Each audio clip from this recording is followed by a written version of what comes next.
Yo, what's up everybody? Welcome along to another tutorial.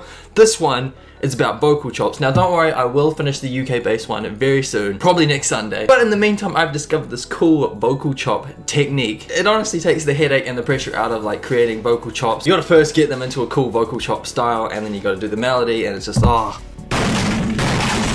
So, I accidentally stumbled across this technique, and it's a little bit random. There's a lot of randomness involved to get this end result, but it is banging. First of all, I'll show you the quick technique to making vocal chop. First technique is literally grab a simpler, drag your vocal of choice into said simpler, and then place some keys on the board. And you can warp it to complex if you want to get a longer note.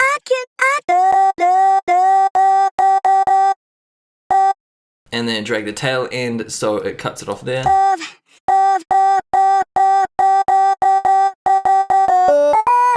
And then you can literally play this little vocal section, which is one note. I would recommend one note. If you do two, it might sound a bit weird, transitioning up and down the keyboard or MIDI keyboard or whatever.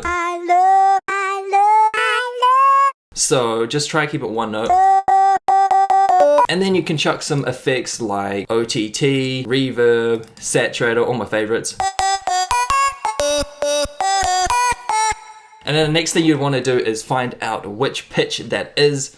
So when you play it on your piano roll, you want to make sure when you're actually pressing F, that is F. So a quick way to do this is to add in another synth, like analog. And it sounds like our note is actually doing a G when it should be doing an F. So we can pitch this. Actually, if we play these two at the same time, record enable both of them.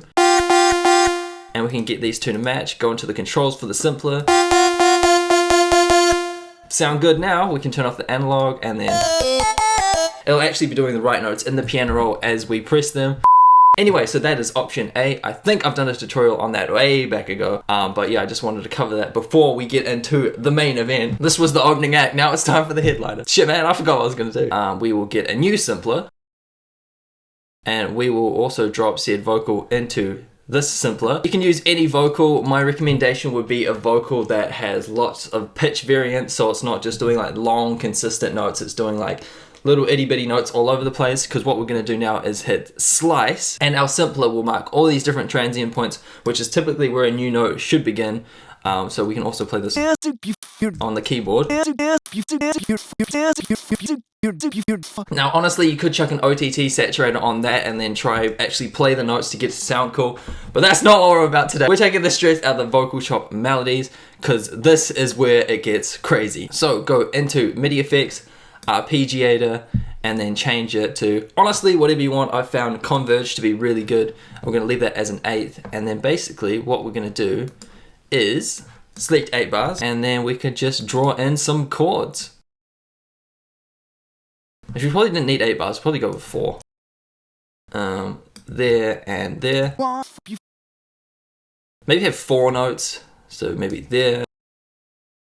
And then should we go back to A, but with a different note. I don't care what this bit sounds like typically, I just care that it's in rough chords and there's an arpeggiator on it. So then we can do, so what it sounds like with OTT and saturator, which we probably will delete soon, but this.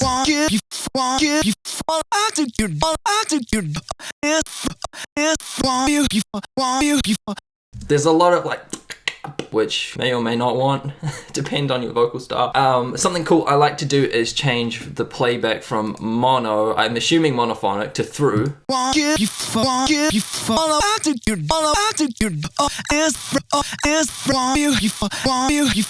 There's not going to be 2 notes that are playing at exactly the same time, but this just kind of extends it a little bit. You can hear the difference through. Kind of rigid. This one's a little bit longer, which is what we're going for. And then here's the fun part. You can go into controls, add a little pitch envelope of 12, octave, yo. That sounds like crap. We'll change the decay.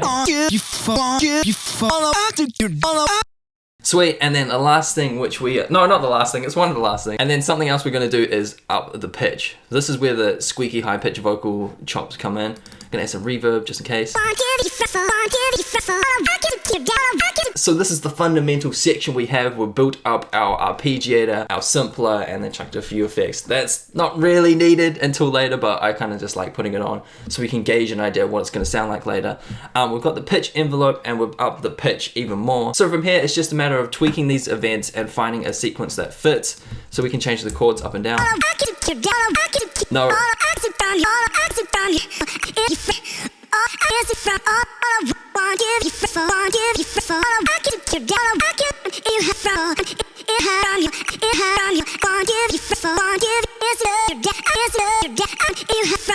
That first little bit sounded pretty cool. We will turn off these effects for the meantime, load up a new audio track, and then change it from external in into resampling. If you can't see that, turn this I/O little button on, and then you should be able to see that. That's not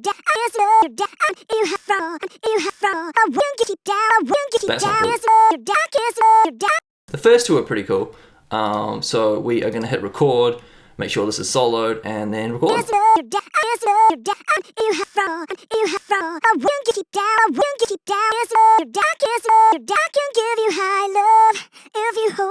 That's what through does. It literally plays it through until it runs out. Let's drag these effects back onto our recorded, resampled goodness.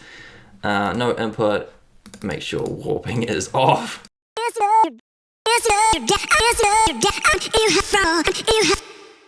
Got a lot of clicks in it. We might have to sort that out with an EQ right at the start. We may have to bring it on after OTT.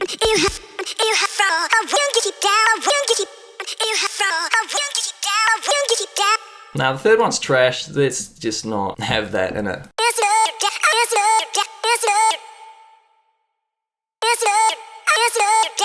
Now this is basically the last step. We've got a recorded section, got these little notes that sound pretty cool. Now we just need to chop, change, rearrange until we get a cool sequence, which is what I'm doing now.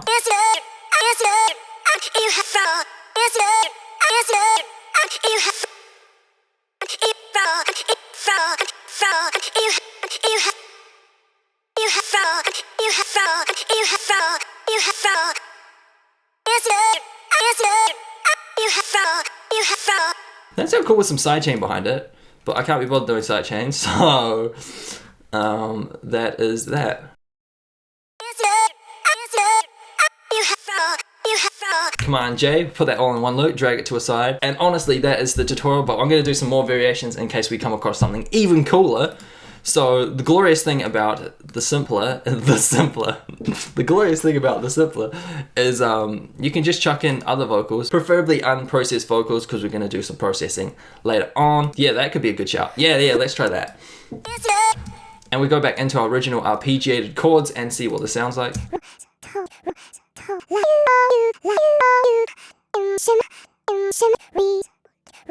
Okay, it's missing all these like intro notes, so we could probably drag these chords down even more.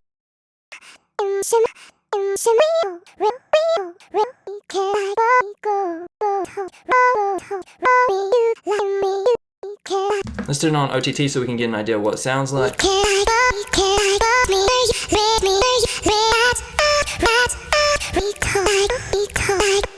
Okay, the first sounds cool, the third sounds cool, and the fourth sounds cool. It's like some old school Skrillex here. All that's missing is erosion. Erosion, or the sign up, and then some hefty vocal chopping. EQ chopping, not vocal chopping. We're already doing the vocal chopping.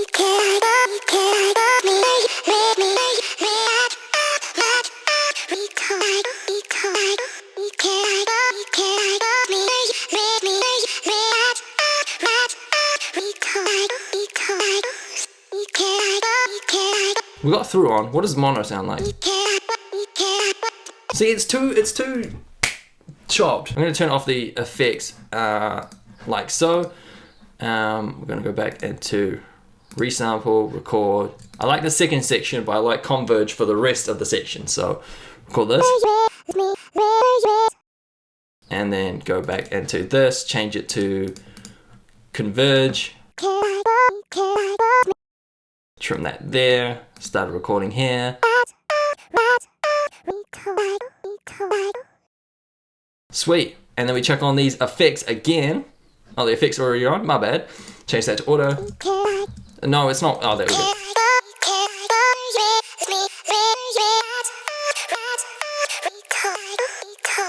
very compressed. With this technique, I mean, you wouldn't necessarily go and grab all these little like breathy bits and like these announced little like breathy bits in a normal vocal chop melody, but with this technique it kind of just like forces you to have them in the session because it's like pretty random, pretty structured. You can kind of predict which notes you're gonna get, but this just randomizes it in a way, in a pattern that sounds cool. So why don't we pitch these down even more?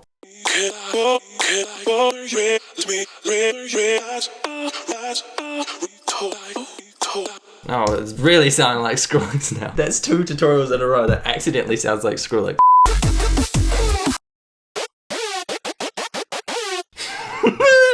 I'm Skrillex. Oh dear, my bad. Let's add some delay and then wrap up this video.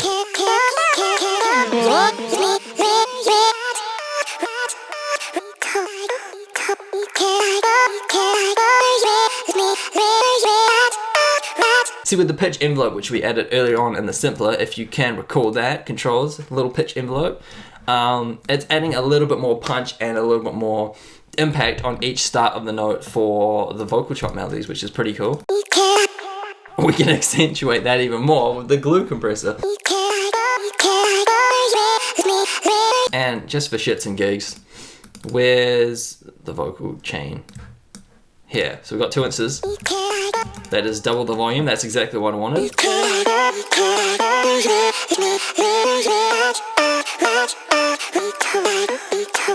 So there it is, my top. Oh, I need a fucking sick name for this. So there it is, everybody, my randomized vocal chop technique to get some pretty crafty results and unintentionally end up sounding a bit like old school Skrillex along the way. Who doesn't like that? So yeah, quick recap in 10 seconds. Grab a vocal, chuck it into simpler, add an arpeggiator, write some chords, see what happens, resample it, and then add some effects. If that was too quick, just rewatch the video a couple of times. And what was it? Oh, we had 2, that's right.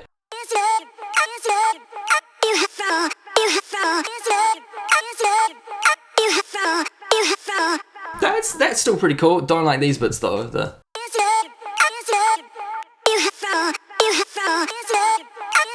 Yeah. Anyway, yeah, that is wrapping that up. If you did enjoy the video, be sure to leave a big thumbs up. Back into the UK based tutorial, hopefully next Sunday. Unless I get a crazy idea like this, I'm like, must do the tutorial before I forget it. So yeah, I guess I'll catch you guys then. Have a great day. See you next time and peace.